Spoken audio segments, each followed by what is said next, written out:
so blessed and honored to have as our next speaker, Angela Hooper Minifield. Do all of you have a handout? They were passed around. She is the president and owner of Minifield and Associates, LLC, where the mission is leadership at every level for every sector, as they help raise the leadership lids of organizations to help people get unstuck. Anybody ever felt stuck? Well, her organization's helping you get unstuck. In addition to being executive director with the John Maxwell team, which certifies her as a teacher, speaker, and coach, Angela holds a master's degree in public administration and also two human resource certifications as a senior professional and is a certified DISC human behavior consultant with Personality Insights out of Atlanta, Georgia. Angela's present and past clients include Rutgers University, the University of Missouri, Columbia College, the federal government, Chick-fil-A, the City of Columbia, Missouri, True Media, and other nonprofits and small business owners and entrepreneurs. She is well-traveled and well-connected, as you will soon find out. Angela and her husband, Dr. Charles Minifield, have two daughters, Tiffany and Amber, two grandsons, DeAndre and Jameson. And today, she's going to be talking to us. You have a handout to Disc with Love. Please help me welcome Angela Hooper Minifield. Thank you so much. Thank you, Dr. Rome. Thank you, everyone, for staying. I know sometimes for the last speaker in an event, the room tends to get empty. But you all stayed, so I thank you for that. I just want to say, for all the other speakers we've had today, we have seen today some of the best up-and-coming speakers, I think, that exist right now in the U.S. Would you not agree with me? Yeah. Let's give each other a hand. I also want to encourage all of you in the audience to follow these speakers, get on their Facebook pages, follow them on Twitter, Instagram, however they use, and find out where they're speaking next, because these are the type of people you want to follow. Now, as I start my presentation, I'm going to ask you this question. Have you ever heard the saying, be the change you want to be in the world? Has anybody ever heard that? Yeah. Okay.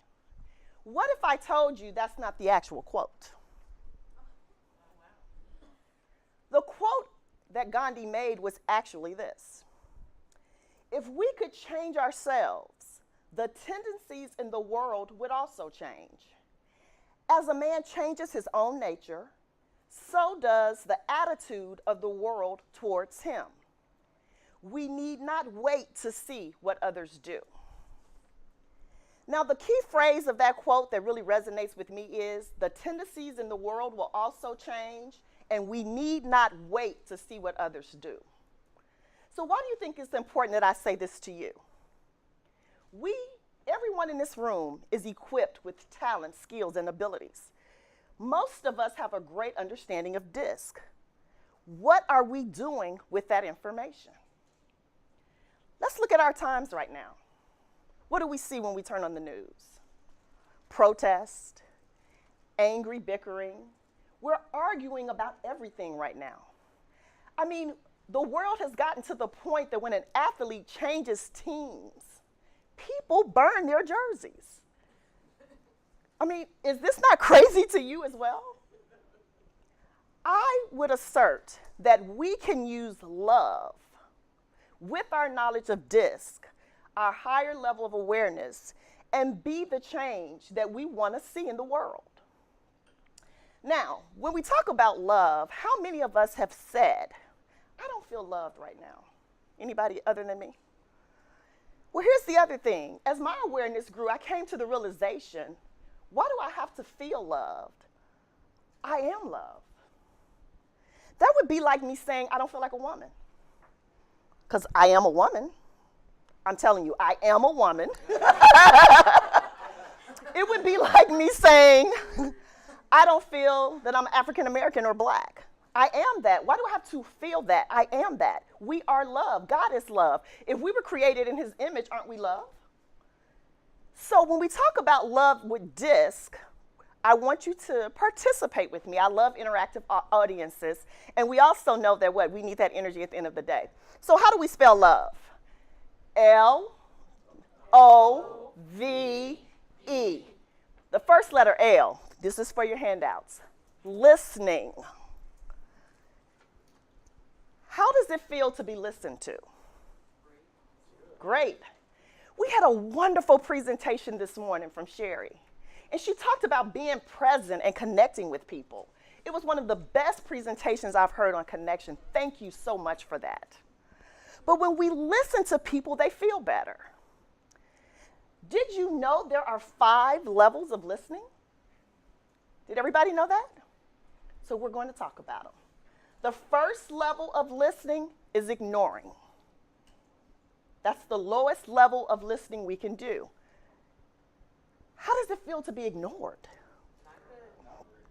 There are different ways we ignore people. One way would be to just, if one of you right now were to literally just turn your back to me, start talking on the telephone, doing something else. But the most common way we ignore each other is when we interrupt. I could begin to say something and immediately Roz just say, oh, but I was thinking, well, she's ignoring me. She's ignored the fact that I was about to say something. That's the lowest level of listening. The second level of listening is pretend listening. We've all seen that, right?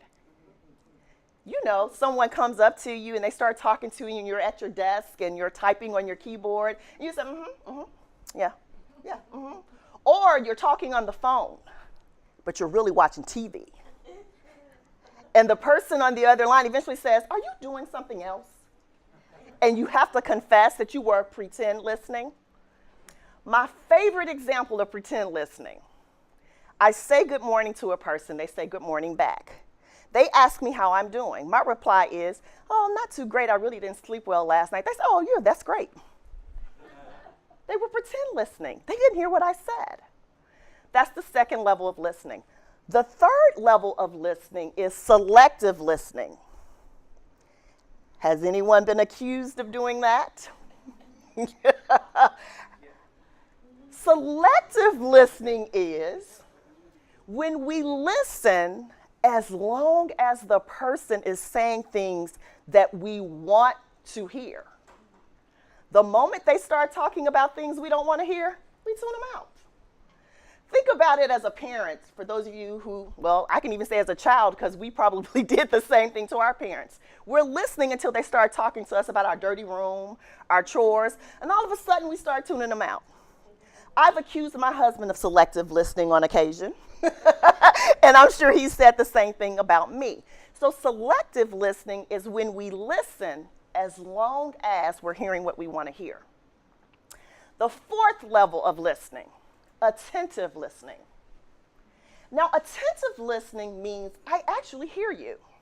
I'm listening to you. And I would assert that is probably what most of you are doing with me right now. You're listening to me. I see you taking notes. But the other thing that you're doing is you're evaluating what I'm saying. You're making a conscious decision as to whether or not you agree or disagree with what it is I'm saying. You're evaluating it. In the event I were to ask you a question, you would pose your answer through your filter based on your beliefs and how you feel. That is attentive listening. The last, and number 5, is emphatic listening, or what some people call empathetic listening. This is the highest level of listening that we can offer a person. When we are empathetic in our listening, we actually see the world through the eyes of the person that is talking to us. We suspend all judgment. We forget what it is that we're thinking about, what's happening in our lives. What we do is we see the world through their lens. This is the hardest and most difficult way to listen to people because it takes patience, it takes time, it takes discipline. But we can do it. So those are the 5 levels of listening. So when you listen to people, I want you to ask yourself a question. What is my focus? What is it I'm trying to accomplish? That will help you filter through your listening levels. You won't arrive from 1 to 5 overnight, but you can get there. So that's what I'm talking about when I say we can use DISC to listen. Because now that we understand, listen to what people say and hear it in the tone and in their style, if that makes sense to you in the room. So that's L. What's our second letter? O. O is for observe. The definition of the word observe means to give attention to, discern, dissect. It also means that we are really just giving it our attention. But what about observe in another way? How do we observe holidays? We celebrate them. So can you celebrate the differences in people? Can you celebrate them in the style that they choose and desire to be celebrated in? Because we often find ourselves being guilty of wanting to celebrate and do for people in our own style. But if I know you're an I, the way I would celebrate you, Arthur, would be different than the way I would celebrate Charles. So we celebrate one another. When we celebrate each other, we feel good. Who's ever had a celebration in their honor? How did it feel? Okay, so 2 things already. People said if you listen to me, I feel good. If you celebrate me, I feel good. What's the third letter? V. V is for validate. When you validate a person, their feelings, their opinions, what you say to them is, you're worthy. I hear you. I'm trying to seek to understand you. Now, one of the misunderstandings that I've had through the years when I've done training on communications is that some people misconstrue validation with agree. That is not the case. When you validate a person, it doesn't mean that you agree with them. It means that you hear them, you're listening to them, you're saying how you feel, what you think. Your opinions matter. We can agree to disagree, but it doesn't take anything away from the fact that how you feel is important. One of the techniques that I use when I validate people is I ask them questions like, or I make statements like, tell me more about that. They can say something I think is the craziest thing in the world. Tell me more about that. What does that statement do for them? It frees them. It lets them know I'm interested in what they're saying and I think it has value. When they're finished, I don't have to agree with it, but I gave them a platform, I gave them a floor, and I sought opportunity to find something that we could potentially agree on. So the third letter, V, was for validate. What's the last letter in the word love? E. E is for equip. When we equip people, we empower them. We give them what is needed in that moment. So think about us in this room. We all, again, have talents, gifts, knowledge. I've heard some of the best presentations I've heard in a long time. What are we doing with those gifts, that knowledge, those abilities? Are we equipping people? Are we adding value to people? Because you see, I believe you can do only 1 or 2 things. You can either add value or take it away. So which are you doing? Are you equipping people? Are they better from having known you? Been in your presence, heard one of your presentations, or learned about themselves through DISC. So we need to equip them. We can't just give them the reports and say, this is you, bye. We have to equip them. So I am here to tell you that DISC is one of the most remarkable, valuable tools I've ever experienced in my life. But I am high C in my environment, so I need some takeaways. What can I do? These are things we can do. We can listen, observe, validate, and equip. Each and every one of you could start doing that right now. I'll leave you with this. John Maxwell is known for saying, once you've tasted significance, success will never be enough for you.